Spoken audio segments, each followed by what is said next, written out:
All right, what's up, everybody? It is a very cool Monday afternoon in the city of Muskegon, right inside the 2 o'clock hour, and it's time for Making Moves Monday with Jen Ross, right here every Monday on 103.7 The Beat. I am your host, Jen Ross. Good to be back on the air. I had to take a week off, but we are back and want to definitely highlight the things that went on in the city this weekend. Um, Shout out to Mr. Will from Shoreline Staffing, Will Robeson from Shoreline Staffing and his team on the event that they had on Saturday night. Fashion show, poetry, music. I heard it was a really, really nice event. So shout out to Will, and hopefully we'll see many more things coming from that team. And then also, we need to talk about the Holiday Dazzle that is happening this weekend. That is hosted by the HBCU Club and Angel Community Church. There are still vendor spaces available for that. So if you would like to be a vendor for this Saturday, the event is from 11 to 3. You can contact me at 231-903-9981. And I can get you signed up, or you can inbox me, text me, whatever you're comfortable with, or, just call me. It's okay. You can call me and get you signed up for that. We got quite a few vendors that will be there on Saturday and a lot of food. So bring an appetite, bring some money, and start your holiday shopping. And also, this is a way to give, it's a fundraiser for the HBCU club too. So I want to make sure that we are supporting Tara Carson and all her efforts, for our scholars. So again, that is this Saturday from 11 to 3 at Angel Community Church. It's going to be some great stuff in the building. Like I said, to get your holiday shopping started, some great personal gifts. So, looking forward to seeing you there. Last but not least, the Shades of Excellence event that was hosted by Muskegon Young Black Professionals that happened on this past Saturday. Y'all, this was dope. I mean, that's all I could say. It was such a dope event, a dope vibe. Shout out to everyone who was on the team that put that together, the committee. Um, we shout out to Samantha Ferguson first and foremost. Okay, her vision for this, and then her reasoning behind it made so much sense. Like, we definitely want to give people their flowers while they can smell them. And Muskegon has so much talent that we want to keep you guys here. All right. So, not saying that the rest of the world don't need you. They do, but we need you too. So, definitely shout out to the sponsors for that event: Overcoming Barriers, DTE, CCD, United Way of the Lakeshore, Parmenter Law, The Block, Solutions Learning Center, Forest Tax and Accounting, Muskegon Community College, Muskegon Foundation. I'm sorry, Community Foundation, the Mart Doc, Brianna Scott and Associates, Black Wall Street, the Guns Program, the City of Muskegon, the Urban League of West Michigan, JCI of Greater Muskegon, and last but not least, of course, 103.7 The Beat. Always giving back. Um, so those were some of the sponsors, and then there were some personal sponsors too. I won't go into all of them, but thank you, thank you, thank you for everyone who contributed to this event. The selection committee, of course, Uncle West, John Covington, Ed Gardner, Tynette Harps, Kim Sims, Dr. Pam Smith, Dewana Thompson, and Brian Willer. Those are the ones who actually picked the winners. Um, so we had over 70 nominations come in, and so of course those had to be narrowed down to between 2 and 4 in each category. So though they had their work cut out for them, so we just want to thank them for their time and their effort in this event. I also want to highlight the people who were nominated, who made it to the top 2 and the top 4. So the emerging professional, the top 2 finalists for that were Jocelyn Sander Walker and Amir Jackson. And the winner of that one, the emerging professional, was Miss Jocelyn. Such a beautiful, talented young lady. She won that award. The next one was the Transplant Award, and that was Jonathan Wilson from DTE and Dr. Kalia Twerk. And Jonathan won that one. So congratulations, Jonathan. He is awesome. And DTE does some great things as far as sponsorships in the community. So we always thank him for that. And, choosing Muskegon as his home so that he, is able to help out. And then social impact. So Tara Carson from the HBCU Club and Mr. Mickey Wallace. And Mickey Wallace won that one. So congrats, Mickey. He is a former host right here on 103.7 The Beat. So shout out to him. He does some phenomenal work with mentoring youth in the community, and also working at not community. What is it now? The health place, Health West. I keep wanting to call it CMH. I'm old school, but Health West. That's where he currently works and does some phenomenal work there. The Resiliency Award. I was so proud of these two individuals who made it to the top for this one. If you knew their story and knew where they came from, you'd understand why they made it to the top two. So that was Courtney Ferguson and Chandrika Roberts. And congratulations to Chandrika on winning that award.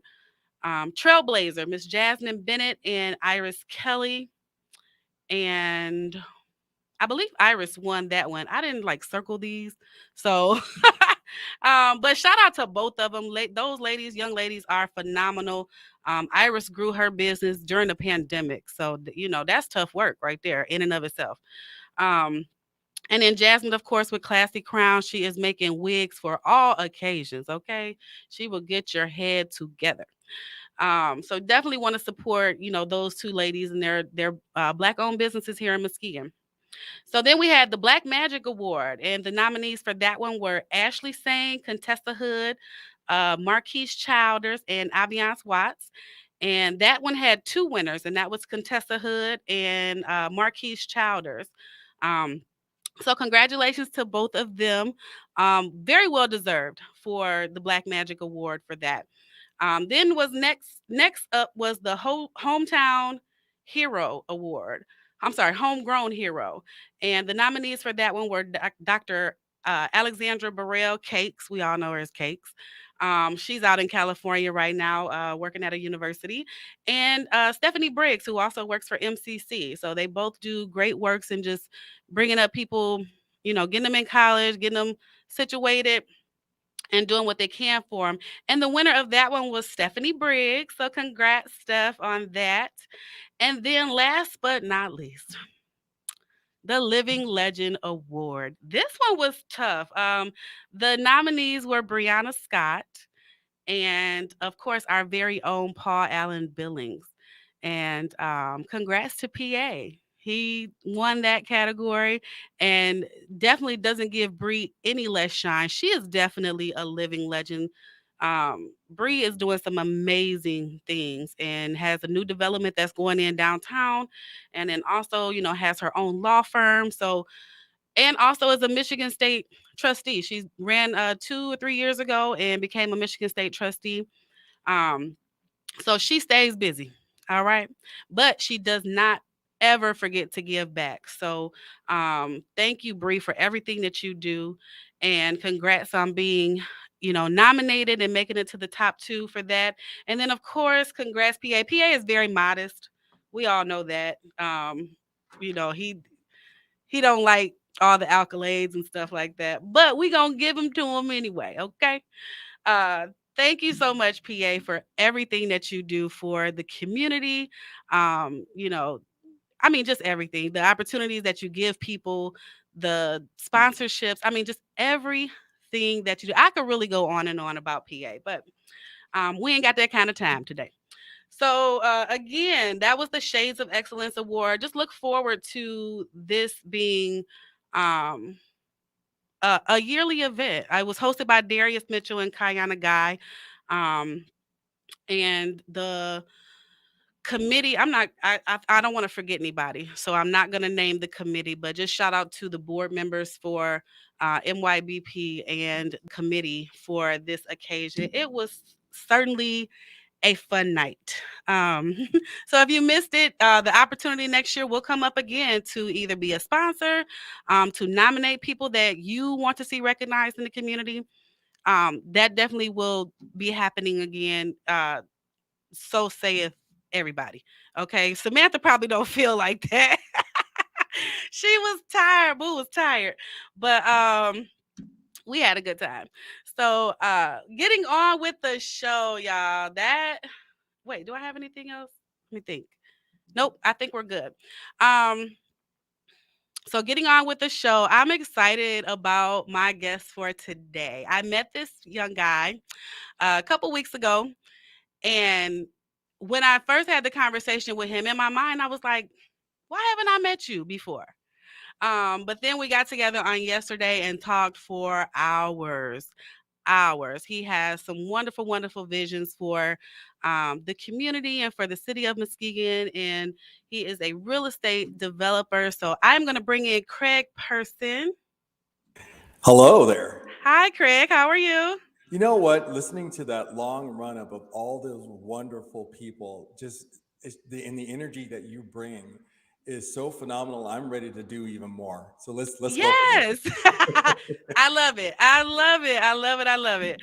Yeah, it was a good event. When I was telling Craig about the event yesterday, he was like, why didn't I know about this? I'm like, well, you gotta get on Facebook. I do. For more than just coffee with Craig. He does You get a name in out of that yeah, to there we me, go. So absolutely. yeah, or you can tune in to Craig's Facebook page, or follow him on Facebook and enjoy his morning chats or his afternoon chats, coffee with Craig. And he just gives some insight. So how did you come up with the coffee with Craig? Well, who doesn't like to talk, right? We all Right. do, right? And what I started to realize is, I didn't have a big brother. I was very aware of that when I was growing up. And I always wanted one. I always admired people who had big brothers that could kind of help them along the way. And then, if your dad's missing in my life, my dad was missing. So then you adopt other people's friends, and if they show you something or you learn something, you then can catch the spirit of sharing what you learned with somebody else. Mhm. And so when I moved out here to Michigan, I just learned so much more about investing and about developing and about doing something in a town that needs it. It really does Absolutely. need to get back up on its feet again. And so as I was learning things, I decided, why not share the journey and help people along the way learn that they can actually get into a home or start their first business. And how I was doing it, I would share my experience, and to the point where some people say, why aren't you monetizing it? And I just say, well, for the most part, it's because if you don't monetize it, you can make some mistakes. Right. That Because part, that's true. along the way, I was making mistakes. And the best thing you can do is make mistakes in the business and learn from them and grow from them and share your mistakes and help the other person get a little further than you did. And sometimes they reach behind and pull you up a little bit or share somebody new with you. And Mhm. I love networking and community and sharing with friends. Everybody's my friend until they're not. So Right. so I love to share that experience, and I thought, why not improve my investment experience by sharing it? Wonderful. And so out of all the places that you could have gone, because you are from California I originally, am. I'm born and um, raised in California. uh-huh. Absolutely. Out of all the places on the map, you chose little old Muskegon on the lakeshore. If you would have talked to me just 1 year before that and said, Craig, you're going to go to Michigan, I would have said, where? um, Now I'm discovering there's so much going on here that's so accessible. And people, one of the, somebody that owns a restaurant in downtown Muskegon said this to me: people don't know what they have here. Yes. And, I and agree. I definitely, as someone who moved away for 13 years mhm. and came back and chose to raise my children here, I agree that we definitely don't get the most out of what we could have here. Oh, yes. And so, and I always been that outlier, kind of on the edge, a little different, a whole different life story. When somebody tells me no, I say, there's a yes in there somewhere. There somewhere, yeah. Look in a no, you'll find a yes. And there's about a ton of them that people have to mine, you have to work for, you have to discover, and you have to prove people wrong. There's nothing better than to be successful to prove people wrong, right? Mhm. So when I came to the community, I was told I couldn't do what I'm doing, not where I was at. Who am I? You're an outsider. Those were actually all advantages.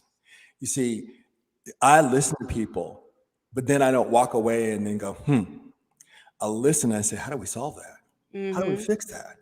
Why does it have to be that way? What's on top of people? What are they not seeing for themselves, right? And for when you're looking for something, someone Mhm. says, you say, "Where's the salt?" Right in front of your face, Right. That's how your right? kids do. You know, when What, you tell the what, kids to go get right, something, they like, I can't find it. I'm like, you right. know what? If I gotta come in there and get it, this gonna be bad news. I mean, a lot of times it really does take. I remember when my boss came into me when I was living in California, and I used to push back. He'd come in and say, "Craig, I need this done by 5 o'clock today." And I'd say, "Are you crazy? Do you know how much I have got on my plate and I don't have enough employees? Plus, I have to do what needed to be done yesterday. I can't, it's not going to happen." Now, I could do that because I was a manager and I was also technical. He was a senior manager and wasn't technical, so he'd had to take whatever I tell him. Right. But then I realized I caught myself saying no so many times, it becomes a pattern in our lives and the way we think. Mhm. He did the smartest thing ever. He said to me, "Well, if there's one person I thought could have done it, it probably was you. But since I guess I was wrong." And he shut the door. And I said, "What? What is he talking about? Of course I can do this in 15 minutes." And He got in your suddenly, head. right, we all get babied sometimes. We have these points of view. Nobody challenges them, and the community can fall into that malaise. You know what I mean? Mhm. So what I found is not only was I doing things in this community that I didn't see people like me doing, but I was being told it wouldn't work, it wasn't going to happen. And the reason I ended up here is because I realized if you ever work for a big corporation, they'll hire you, right? You have a degree, everything's great. You walk into a new corporation and you're like a monkey. They say, "Okay, here's your job. You got a green button and a red button.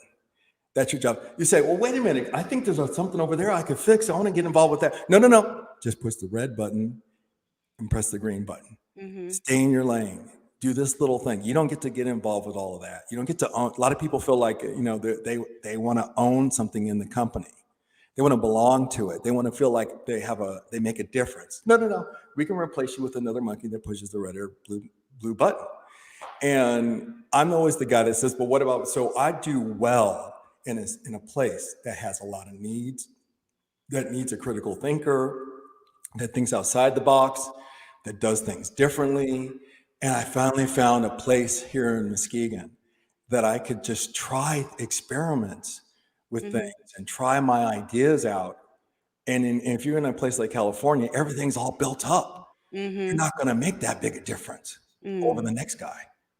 Whether you're in a big corporation or a built-up community that's got this kind of level of polish to it, you're not going to be able to do anything that changes people's lives really. Right. You're just going to make another nice house nice. So I'm not saying that there's not communities that need it in California. I'm just saying that it's so hard to just make a difference. So Right. when you get into a city or in a county like Muskegon, and you all see it happening around you. You look around, there's so Mhm. many things happening, but people don't know where to start or that it's happening. Just listening to that list of people and all the wards and all the activism and all the business and opportunity that's going on in our community, I'm just humbled by that. I'm Mhm. so excited. It is. I definitely have to say that it is. And really, that's all that I can say. Like, it makes me proud every time I see someone, having an event or, Mhm. putting together a showcase or whatever it is that highlights, what people are doing. Like, it just makes my heart smile. Yeah. And there's Like, always those seriously. people, be saying, "Oh, you don't know what you're doing," or they laugh Mhm. at you, or you're nobody. Everybody does it. We all sabotage each other a little bit. But what you said last night, because you said, "Just do it. Just Don't do let it. quit looking for that. Well, what does he think and she think?" Right. right? Yeah. We're all looking for that validation Mhm. before we take even one step into, Yeah. right? Yeah, that's what I told you last night. That gets on my nerves. Like when people, you know, go on Facebook and they say, if I do this, would you guys support it? Somebody will, but why do you need that validation right then? Just do it. Yeah. Just do it and see what happens. The worst thing that can happen is you'll learn. No, that's not even the worst thing. That's a good thing. You'll learn something different. You know what I'm saying? Like if it doesn't go the way that you planned it, you'll maybe try it a different way, try a different approach. That if you talk to the most successful, I've been very, very fortunate because there's an us and them mentality everywhere you go. I don't care if everybody the same color, the same religion, the same race, the same height, the same weight, the same eye color, the same eyebrows, the same ears. There's always going to be something you're going to find different about you Mhm. and put down. And you know what? Even your family members will do it to you. Mhm. Even the people you trust the most and you're so vulnerable to their opinions will do it to you. So what I found out from the most successful people I'm meeting in this town, and it's incredible the access I've gotten. And the reason I've gotten it isn't because there's anything special about me other than I'm just trying to see the whole place get better. Yes. So I just been trying to meet people and networking. There's something really special about stepping outside your circle, Mhm. the 5 people you always hang out with, and meet somebody. And you think they may not. You may think they're not going to talk to me. I'm this. They're not going to talk to me. I'm that. You'd be surprised. You'll be surprised. You'd be so Absolutely. surprised. And what I'm Yeah. discovering is many of them have failed multiple times, multiple businesses before they got their big break. Mhm. Every Yep. single time I'm listening, how close to disaster and how many times they've gone through it, and they learn so much out of that. Mhm. And they've made connections along the way that helped them recover, and seeing what they went through gave them some bits of advice, and all of a sudden they're off to the races and they're doing way better than if they were still on the same track. Yeah, and some of them don't mind sharing that information with you. You just They have to have they that all do conversation. it. They Yeah, you just all have do to it. have that conversation. So yeah, that was something else that we talked about yesterday. Just the different connections and different people Mm-hmm. that are doing work in the community. They may not all look like us, and they don't. Mm-mm.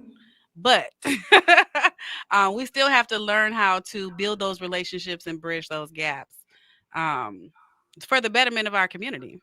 Well, I mean, just first off, we have to celebrate ourselves because we Absolutely. forget to do that. And just here, that's why I was literally smiling ear to ear listening to you, celebrating the accomplishment in our community. Really phenomenal. Just made me very proud, and that's not a feeling we get to feel all the time. We need someone like you out there, broadcasting that beautiful voice of yours, of the effervescence and energy of optimism. I heard through that. It makes me want to start 5 more businesses. I'll just be honest. Hey, Do I'm it, falling behind. Look at Craig. all those people. Do it. Hey, everyone, listen to what she's saying because seriously, this is there. Sometimes I think economically, we've had a pandemic, we have Mhm. inflation, we have a lot of things going on. It's real easy to watch the news and get depressed, but listen to the optimism because you can always walk out that door and make your day different. Just step a different way. That's Talk it. to someone different. Walk into, come over and visit me over at Blue House. I do coffees. You can go meet with Kaya. You can go meet with Jen. There's people that know what's going on, and you can get out there and find yourself collecting information. And as you're collecting, you're questioning: Can I do this? Can I Yeah. be part of this? I have an idea. Can I do that too? Right? Yeah. And just go and do it. Yes. So we're going to take a quick break and then we are going to talk about some of your ideas, Okay. some of the things that you would like to see happening here, not only in the city of Muskegon, but also the city of Muskegon Heights, which is where you first settled when you came here. That's So correct. we'll get into that in a minute. We're going to take a quick break, pay some bills, and then we'll be right back with Craig Person right here on 103.7 The Beat.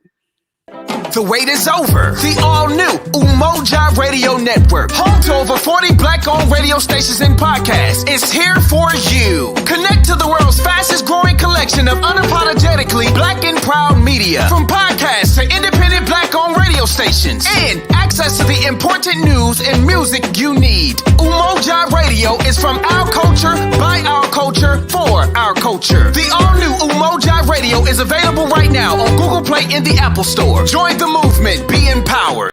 The second annual I Am Her Feminine Hygiene Drive, supporting young ladies from Ghana, Africa, in need of everyday essentials and feminine hygiene products, was a great success. Thanks to the generosity of our community and organizations like Period.org, Muskegon Heights Public School Academy, Confident Cosmetics, Muskegon Heights Alumni Chapter of Delta Sigma Theta Inc., and everyone who made a contribution, hundreds of young ladies and village members received essential items. The community made a lasting impact with more than 10,000 sanitation items donated. If you would like to help, donations can be made year-round by dropping off items in the donation shed at the Mays and Wright Media Center, located at 1877 Peck Street, or making a contribution to paypal.me/1037thebeats. For more information, call 231-727-5007. Thank you for supporting I Am Her Foundation.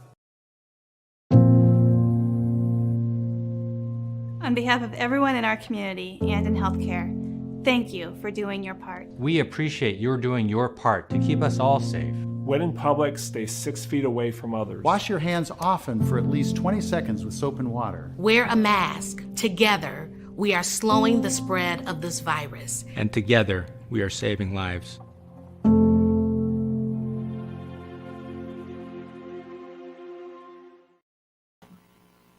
All right, everybody. We are back on Making Moves Monday right here on 103.7 The Beat. I am your host, Jen Ross, and I have Mr. Craig Person on the show with me today. And so like I told you guys in the beginning of the show, I met Craig a couple weeks ago at an event, and I was like, I got to talk to you some more. So so we did. And so now he is on the show today, and he is a local or real estate developer who has come to Muskegon from California, been here for a couple of years, doing some great work down in the McLaughlin neighborhood. Can you hear me okay, Craig? I sure can. Okay, good. So the McLaughlin neighborhood, you've actually done some great work down there on a couple of homes and just beautifying the neighborhood. What made you pick that neighborhood? Well, I tell you what, I'm going to give you all a few tips here. If anybody got a pen, now's the time to pull it out. Okay. A lot of people don't know how easy it is to own properties in Michigan versus California. I discovered that there are tax sale properties. And what that is sometimes people walk away from properties. Sometimes they don't pay their taxes. And unfortunately, everyone goes through bad times, and they will lose their properties over time if they don't keep up with their taxes. So I discovered, and this is how I discovered a couple of properties through if you look at how many empty homes we have in our community, I got here in 2014, there was quite a few. And and nothing was going to happen to them unless somebody picked one of them up and did something reasonable with them. So the tax sale properties, they're pretty much trying to recover the taxes when they sell them.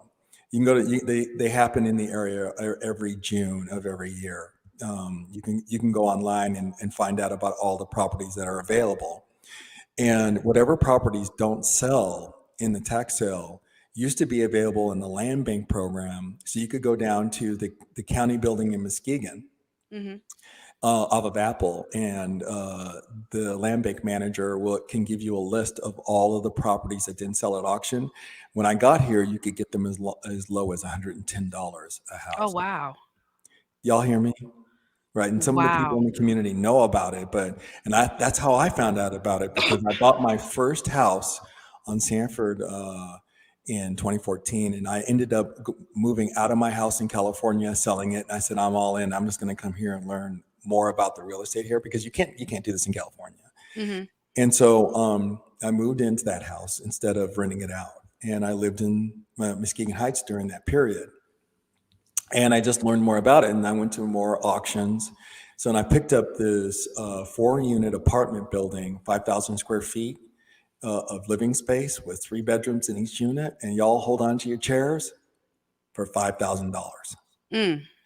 And what I noticed is You know, if you don't have the money to fix up these places, well, let's start with the people who have the money to fix them up. Do they fix them up back in those days when they got them for that cheap?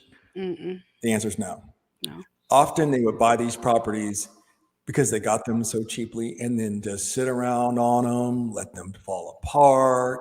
If they did something and they could afford to fix it the right way, they didn't. Why was it worth it to them? They got it for so cheap. My mentality was the other way around. When you look at these houses, they were once thought of as something important, not something that was a pain in their side. Somebody's going to live in it. It's going to be their home. Think of when they were just building and putting in the foundation to that home and then, fixing it up and the last finishing touches were done and someone was going to move into it and it was going to be their new home, right? That's how I Mhm. look at every home. I don't even care where that house is. So when I bought this 4-unit building, it was I'm sure they were going to knock it down. I'm sure this would be another empty building that they were going to knock down eventually because y'all see those empty lots everywhere, right? Mhm. And I remember watching a news clip of a lady who was crying. She was on, I think, 8th or 7th Street, and she was giving a news crew a tour of that street on the Heights. And she said, y'all need to knock these houses down. She's crying. She says, this is awful. I don't want my kids to see all of this blight going on, right? And it just broke my heart. So I said, I'm going to do something different. I'm going to be different. I'm going to fix this house up as if, it is, I'm going to return it back. I'm going to give, I got it for $5,000. I'm going to put another $1,000 in paint and cheap carpeting in and then throw anybody in here and then not take care of them. No, I'm going to restore this building all the way, Mhm. all the way. It took me 7 years Oh my to goodness. reverse what was going on in this building. 7 years. And I personally hung tile, put in the floor. I personally manufactured the trim. I did the knockdown texture in this building. I hand stained all the beams and doors in this building. I said, I love diversity. I'm different than my mom and dad. I'm different than my sister. I love that we all have a different strength. I love people of all walks of life. And so I'm from Silicon Valley. So I said, well, how am I going to show my diversity, my personality? So I ended up making it the apartment smart. So when you walk into it, Yeah, when you told me all the features, I was like, "Oh my god." Like, this is like state of the art. Like it is. If any of you are interested in seeing Blue House Manor is the name of the building, you can go online on YouTube and search for Blue House Manor Muskegon, and you can see I did a corny video. Please forgive the overacting. I'm not an actor. Please forgive that, but particularly that I'm shy in front of a camera on top of that too. But you'll get a chance to see what I did to the building, the finishes, the tile work, the stone countertops, the new flooring, the stain and hand stain work. And then I put in gardens. I knocked down 20 Michigan trees and planted 30 ornamental trees and created a private garden with its own fire pit. What did I do with those 20 trees? I make it available for my tenants to use as free firewood, and they can book weddings and birthdays in the backyard, and we have barbecues and all that stuff. I did all of that to show everybody. I was told the entire time, you can't do that to a rental. Hmm. You can't have a nice rental like that. No one's going to rent that place. And I said, but I have pride in what I do. Am I supposed to not? I care about buildings, so I'm going to treat it like I love the building, not like it's a tool for me to make a bunch of money, Right.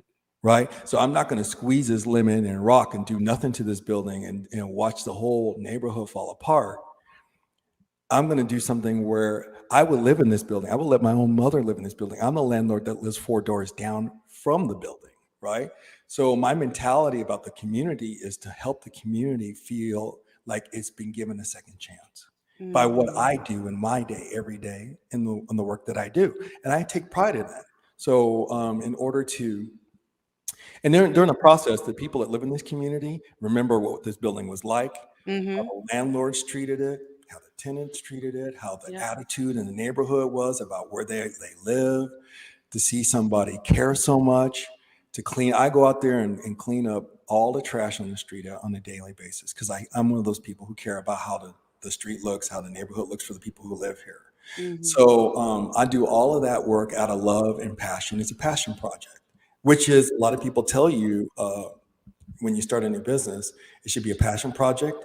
But you don't, how many of you just heard me talk about money, right? This is Mhm. all about the community and about making things better. Money comes when you do the right things. Absolutely. Hmm. Absolutely. So, you and I talked yesterday about some ideas that you have for the Muskegon Heights area. And we know that it needs some help. Yes. It needs some love, especially the downtown area, Yeah. where there are empty storefronts. Um, it could just be doing better, right? Yes. I'm meeting with the city manager tomorrow. And would y'all like a preview of what I'd like to bring up to him about Sure. that? Absolutely. I think y'all been overtaxed and been there's so much the heavy foot of the government. I'm not a conservative. I'm not political at all, but I think it's restrictive and constrictive if you are making less than $15,000 a year, in my mind, and living in Muskegon Heights and trying to do everything you can to scrape by, and you need a new window, new door put in, and you see that inspector's car driving by, right? And you feel that's like a specter of somebody on your foot, on kind of like feels like a foot on your neck, doesn't it? Come on, tell the Mm. truth. It does. Mhm. I'm a truth teller. I don't want to mix my words, but I'm respectful of everybody's opinions. Mine is this: get rid of those inspection fees. Give everybody $15,000 or less. Free permits. Free. Y'all Yeah. hear me, right? Free. So that way Right. they'll come in, they'll apply for a permit, they receive it right away. The inspectors come in, take a look at it so it's safe and done right, and y'all are not afraid to come in. It's free. If Yeah. they don't come in, then you fine them, right? Right. Yeah. Warning, first time, warning, second time, fine, third time, stop work. Yeah. But you would, ensure that the work is done properly and That, correctly. that's why you get But a yeah, those permit. fees, those permit fees can add up. I mean, And it's the relationship with the community that's become adversarial. So everybody trying to do it on Saturday. Okay. yeah. Then and guess what? The city's still losing money and the work's not done right. So if Right. you give it to them for free, y'all like this? We'll let them know. Let them know it's really time. It's really time to get this community back on its feet. So the first Absolutely. thing you do is get people engaging the city, doing their construction on the weekends. They can now do them on the week. They have a nice sticker. They feel proud that they're doing it, and the inspectors are no longer adversarial with the community. Y'all like that? I got more. You tell me what you thought. Okay. He Number does two, have more. I'm going to tell you, I'm listening to the business community. Y'all look at drive up and down Broadway. It's a double wide street. Why is that? Because they had lots of industry there. What's going Mhm. on there now? What about Sherman? So here's my proposal. Let's go back to the inspectors again. Number two, get rid of the sales inspection. We're not doing it. We're not doing it in Muskegon. Why are you doing it in Muskegon Heights? Right. Where Okay, you want to sell properties, where you want people to come and buy. that's exactly right. If I want to Mhm. sell my That makes house, sense. then all of a sudden again the guy in the black coat coming in. Oh, we're not in Russia no more. Okay, we're not. We're in the United States, right? There's supposed to be Mhm. some level of freedom and trust here in our community. So get rid of those, and I mean for everybody, not just for people who are making less than 15,000, but for everybody. Because what we want to encourage is when you sell a home. See, to me, the quintessential thing about America is that the American dream starts when you buy your first home. Mm. And then when you get a little bit of equity, y'all noticing everything's going up, including house prices. Okay. Yep. And the interest rates are low. So if you fix your credit, you get in. Okay. But let's say you get in, and then you're like, well, I don't want to deal with the inspector because he's going to come in and find that I have a broken window or I have a light that's not working. And all of a sudden I feel like they're going to catch this or that. Get rid of that. We don't live in Russia. We live in America. Get rid of these sales inspections. And what you do is people will start fixing up their homes, right? And they'll feel pride in that. And they'll see some of the prices. Did y'all see that house that went that a Grand Rapids person bought near Summit and went on the market for $200,000. We've all seen that house. Now, y'all can, don't hate, learn. Don't hate, Yeah. learn. Go and see what she did to that house. It's Half beautiful. y'all, Oh, half it's y'all know beautiful. You would never even think that it was the house that it was prior to the renovations. but I even learned from it. I opened up and said, "Oh wow, I wish I could have done that." It's because inspiration, right? If y'all know what you could do with your homes, and if you could get some of these permanent issues out of your hair and all that, we all got the foot of we have to pay taxes. Things are getting tough. We're looking at our streets. We're looking at our Mhm. lands. We need to get some. You know what's going on? Money is not flowing. It's like Right. the tap is dry, right? And all of a sudden, where do you see it? On the streets falling apart. Fix our streets. As a new infrastructure bill came through, let's get some people to get in and fix our streets. Mhm. I really mean that. Yeah. You all know what it's like to have a kid go walk home and have to walk, and you have to go pick them up through the potholes, and then you get home and you get some bad news, and it just ruins your whole day. Mhm. Let's get our streets fixed, but let's get the money flowing in and out and in and out of our community. And the way we do that is we stop penalizing and we start encouraging. So we can encourage people to get permits. We take away the sales inspection. It's heavy-handed. Nobody else is doing it. Only Muskegon Heights. Get rid of it. Y'all believe in that? Talk to City Hall. Talk to the city manager. Talk to the mayor. Let the city council know it's time to get all these heavy fees off your back. Okay, Mhm. and start having a better relationship with the city. Okay, there's always somebody who gets all these advantages and not going to follow it. There's always somebody there. The city's being a little too heavy-handed. Mhm. We all need to check each other, keep each other in check, and be accountable. But let's not be this way when nobody else is man. Okay, rental inspections. If you're a landlord, there's a landlord that are not doing the right thing. They're not doing the right thing in Muskegon. They're not doing the right thing in Muskegon Heights. But Mhm. the truth is, when you have a 2-year inspection in Muskegon Heights, that means that they're coming in there every 2 years. Is anything getting better? No. It's a money grab operation when you take money from, and some of the landlords are from the Northern Shores and North Muskegon, but some of the landlords are from right here. Because remember, to own property is the American dream. So if you finally get a house and you're thinking about renting it out, you don't want to have to, and you got issues and you want to fix them and you have to do some repair yourself. You have to figure out, how to make this not adversarial, but incite people to do the right thing. Right. And then what'll happen for revenue is if I fix up my house, she fixes up her house, he fixes up his house, they fix the street. You see people walking up and down, everybody's having a good day. You know, Jogging. they're jogging. People jogging. You know what I mean? You'll see things by the way, as change happens, Yes. not all change is bad. Sometimes I remember in Silicon Valley, we got like almost an all Indian from India. An all Indian team came in, and we had to learn some hard names, and people were making fun of them because they're from somewhere else. But guess what? Those people taught me an awful lot, Mhm. right? So because I kept an open mind, so keep an open mind.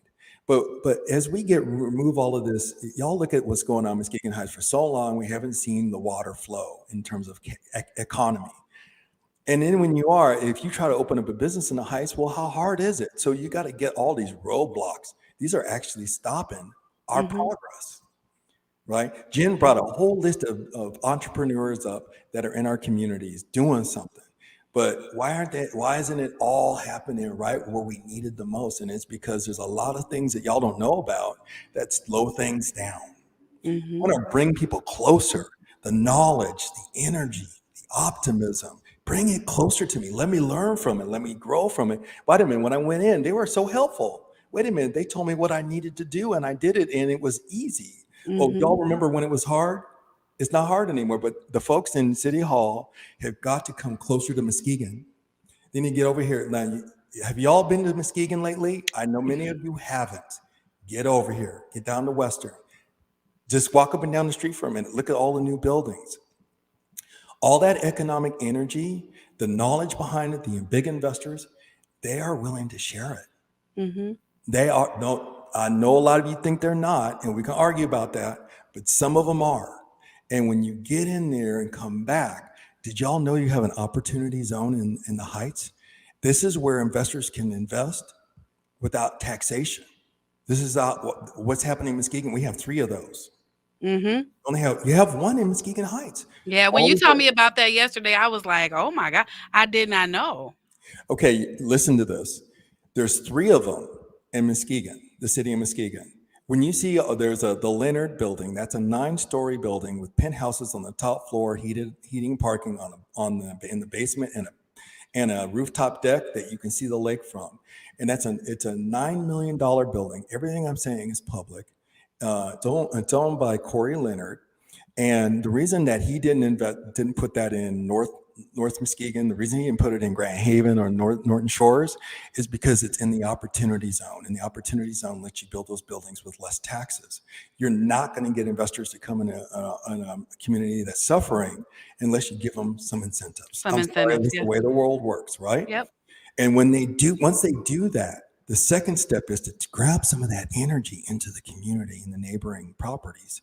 And it's not just for one group of people, believe it or not, it's for all of us. Get closer to it. So the people that work and live and make decisions for us in Muskegon Heights, come down to Muskegon where this is an incubator project. Everything they're doing that's working here will work in the Will Heights. work someplace, yes. And if it's not working over there, who's in the way? Who's stuck? Yeah. Who's thinking the same old way that goes nowhere? Now, I went too far, didn't I? Nope, you hit the nail on the head because we know who. But anyway, that's a conversation for another time. It is. But the truth is that there's nothing wrong on the optimistic side to come down here. This is the great experiment here in the city of Muskegon. Mm-hmm. And I don't see us as 2 separate cities, us and them. Peck runs all the way down to Muskegon Heights and all the way up to Muskegon to the lakeshore. Straight through. Yep. Right? You don't tell me that we can't say hello to each other and be part of the great experiment and make things better for each other. The bigger picture. Really? The bigger picture. Mm-hmm. Yeah. All right. Well, Craig, I have to wrap the show up for today. Thank you so much. And if any of you want to sit down and, just talk to Craig, how can they find you? Well, there's 2 ways. You can go to www.bluehouseinvestor.com, or you can go to www.bluehousemanor.com, or find me on Facebook at Craig Person. Search for Craig Person Muskegon and add me. Wonderful. Well, thank you so much, Craig. I look forward to the next conversation with you. We can talk for hours, and you know that. So Thanks for having me on. I really appreciate it. I appreciate it too. Well, that is the show for today, everyone. Thank you for tuning in to Making Moves Monday right here on 103.7 The Beat with Jen Ross. Remember, collaboration over competition. That is how we will get things done here in the community. Coming up inside the 3 o'clock hour is the afternoon jams. You all keep it locked right here. The wait is over. The all-new Umoja Radio Network, home to over